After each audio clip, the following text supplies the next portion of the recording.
Daryl Dapprich, Locked on Auburn. Coach, I've heard you mention publicly before that everywhere you've been, you guys and your coaching staff has done a great job of turning around programs quickly on a timeline that's probably quicker.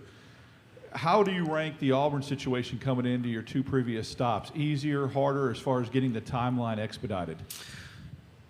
If you'll permit me, I would love to. So when I took over at Arkansas State, they had never had a winning season since going FBS. And we won 10 games in year one, won the Sun Belt Conference. Then we come to Ole Miss, and they had not won an SEC game in 2 years. And we win 7 games that year and go to a bowl game. Then Liberty moving to FBS, which I thought was probably after spring ball. I was like, we will not win a game, because somehow we won 8 games. Now, how do I compare Auburn to that? I've thought about this question, and I honestly don't know. I would think it would be easier at Auburn, but yet the league probably has gotten better than it was when I took over at Ole Miss, and so I'm not sure that's an accurate feeling. Now, I was blessed at all of those spots to have quarterbacks that played really well. Bo Wallace and Ryan Applin at Arkansas State, and then Buckshot to Malik at Liberty. And I think that's, you don't have a trigger guy that plays well, you don't have much of a chance to turn it very fast.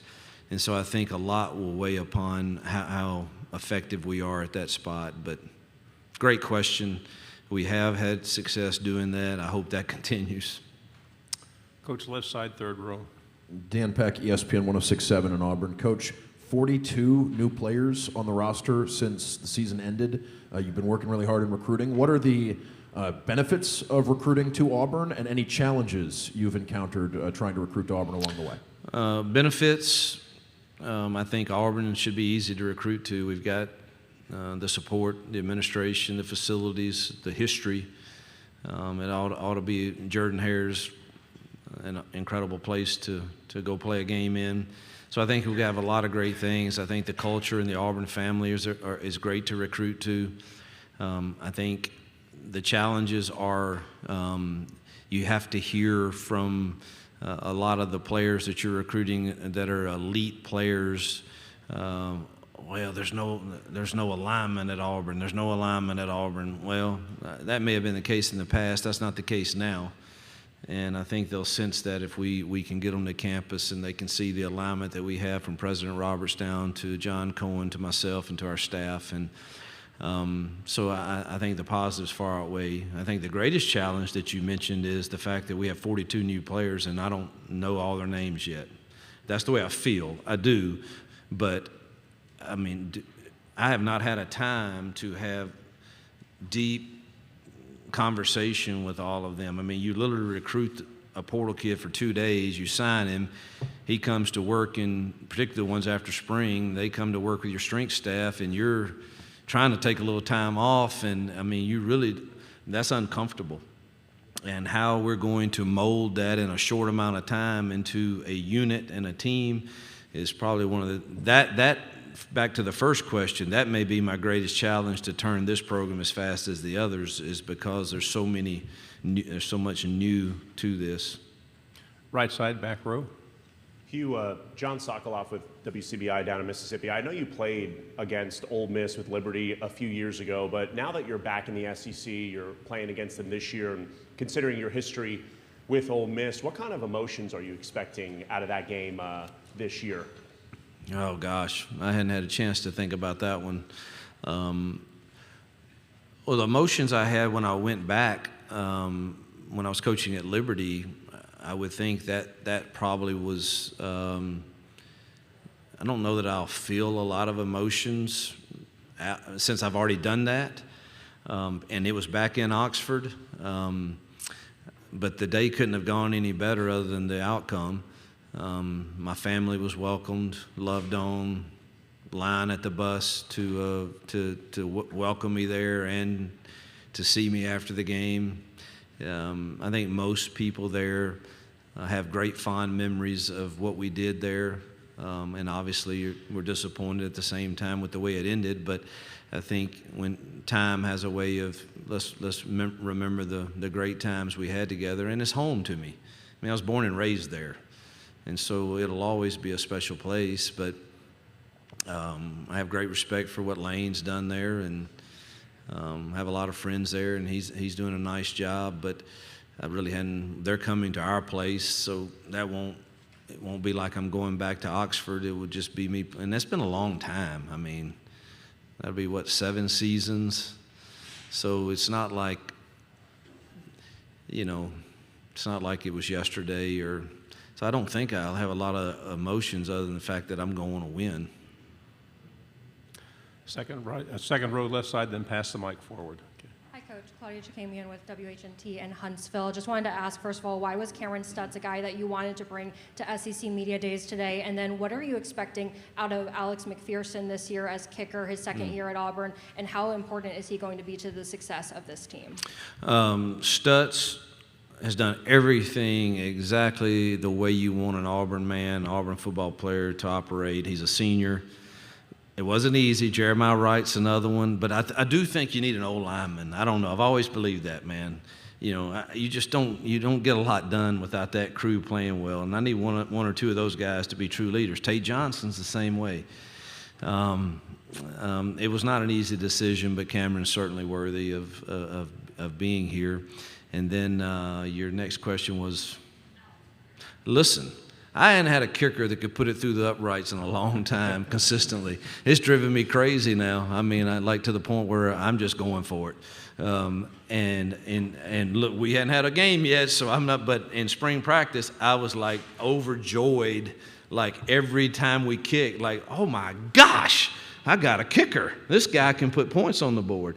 And that's the way I felt about him after spring practice, and hopefully that continues throughout the season. Right side, back row.